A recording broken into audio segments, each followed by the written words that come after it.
Hello, and this is William Robinson, Associate Editor at ViralHair.com, and today we're speaking to... Paul Gomez, creator and writer of comic books. Okay, Mr. Gomez, how did you get into doing comic books? Well, it was an interesting thing. Whenever we were all stuck at home, whenever the world shut down, me and my kids were trying to do stuff instead of just staying on electronics. And we started by writing stories in a notepad and brainstorming every day for about an hour. And as a thank you to them for all their great work, I decided to make it into a comic book for them. Now, which of your books is probably the closest to what you and your kids worked on before? That's Bushy Boo Circus Mysteries. That is the book that we really put together in our spare times, and they enjoyed the story. It was kind of along the lines of kind of like a Harry Potter ensemble cast with a circus background. Now, and this is probably more of a mystery inclined type of comic, more of a whodunit and Yeah. what's going on type thing?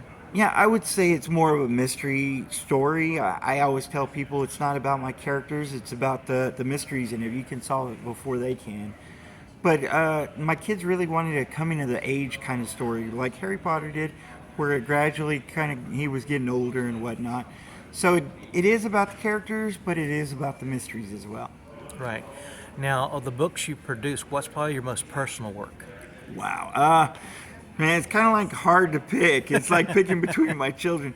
PTSD is my debut comic. It's probably the one that I've gotten most recognition for, and it was a passion project wanting to talk about mental illness and awareness. But yeah, it's hard to choose between any of my comics. Right. And PTSD, has that branched out to, has it just been strictly comic book, or has anyone else taken it up and used it for other purposes to something?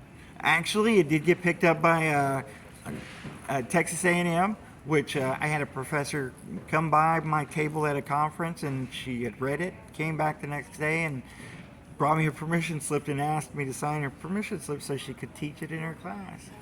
So your comic book about mental health and PTSD, I'm assuming centered around veterans as well, which I appreciate as a veteran, but it got used as partial curriculum at A&M. That's pretty cool. That's pretty important. I got to admit, I never imagined that anyone would really read my books. As I was saying, it was a thank you to my kids that we had started it, and then for the recognition that I've got, especially from the veteran community. I had a gentleman, and I don't usually talk about this, but it was my first convention ever. He had bought the book one day, and he had mentioned he was a veteran, and he was like, I'm going to definitely let you know what I think about it. And I was kind of scared to hear his review. Understandable. The next day he came in, and he's like, I just bought a ticket for one day originally. But after reading your book, I had to come in the second day and give you a hug. And thank you for writing this story. He said that it helped him open up to his wife about his experiences. And it was really moving that I could have any influence on anybody because, again, I'm just a single father trying to make it in this world. And, I was just trying to make a story that would bring up the conversation in people. Very cool. Now, what's probably the weirdest book you've worked on so far starting this? Well, I mean, they've all been weird. But my latest one, Prelude to Aurora, I actually wrote for one of my artists, and he liked the supernatural stuff. Right. Most of my books are kind of reality-based, and this is probably the only one that's a little bit more supernatural, gargoyles versus demons kind of epic battle with the Chosen One story mixed in. I think that would be probably a little bit on the weird side, but my one previous to that, which is called Cryptic Haze, I tell people it's a psychological thriller and it involves mind control, but if you actually read it, there's no supernatural to it. It's really a interesting take on things.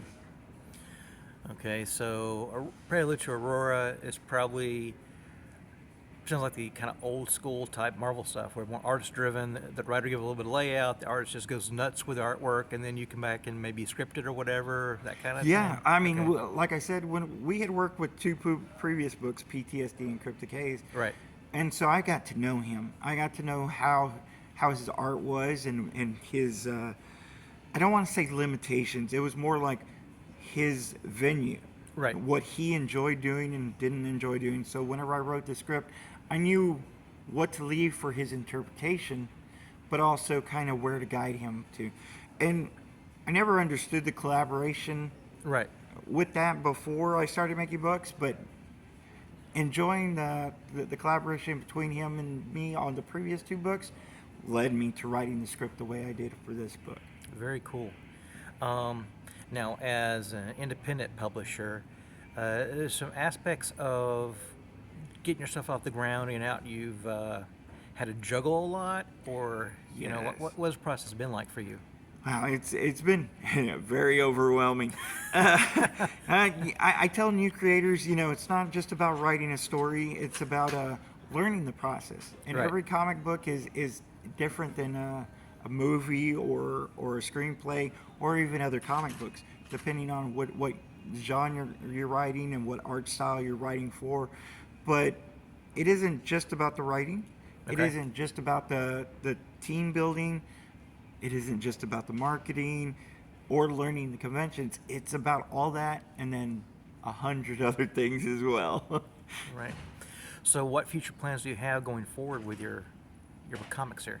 Currently, I'm working on the third issue of Bushibu Circus Mysteries. It's going to be a 12-issue series.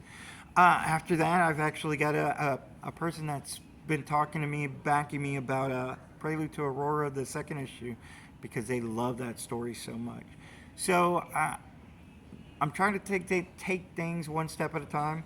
Bushibu 3, and I'm looking at Prelude to Aurora issue 2. But the main thing I'm trying to jump into is the marketing aspect. Right. Me and my son are working on a YouTube show, which we're about 30 episodes into, and it's been a great journey talking to other new creators and kind of bouncing ideas off of them on the YouTube show. Great. Okay, Mr. Gomez, well, thank you very much for your time and best of luck to you. Thank you.